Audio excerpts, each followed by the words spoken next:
আছিলে বহুতখিনি আছিলে ৰিপৰ্ট বহুতখিনি আছিলে কিন্তু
অতি দুখৰে আমি আজি ৰাইজক অৱগত কৰিব লগা হ'ল।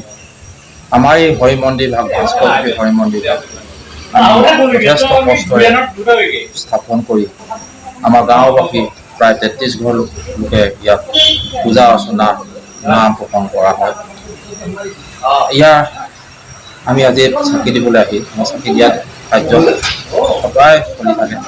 আজিও চাকি দিবলৈ আহি চাকিগছ বন্তিগছ জ্বলাবলৈ আহি দেখা পোৱা গ'ল যে আমাৰ নামঘৰৰ মূল মণিকোঠৰ দুৱাৰ ভাঙি ওপৰৰ চিলিঙি ভাঙি আমাৰ মণিকোঠৰ বস্তুবোৰ লণ্ড ভণ্ড কৰিলে।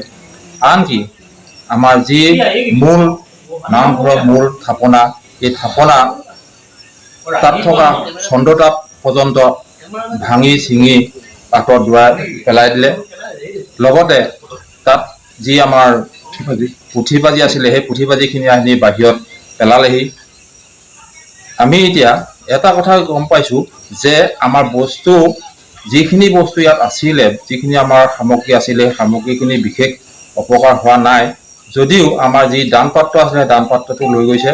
দান পাত্ৰটোৰ অনুমানিক 20-25 হাজাৰ টকা ওলালেহেঁতেন আমি ৰাজহুৱা সভাতে ভাঙিম বুলি ভাবি আছিলোঁ। আমাৰ মূল থাপনাৰ যি বস্ত্ৰ, সেই বস্ত্ৰত যথেষ্ট ৰূপৰ ফুল আহি থোৱা আছিলে। সেই বস্ত্ৰৰ ৰূপৰ ফুলখিনি ইতিমধ্যে আমি দেখা পোৱা নাই, তাত নাই।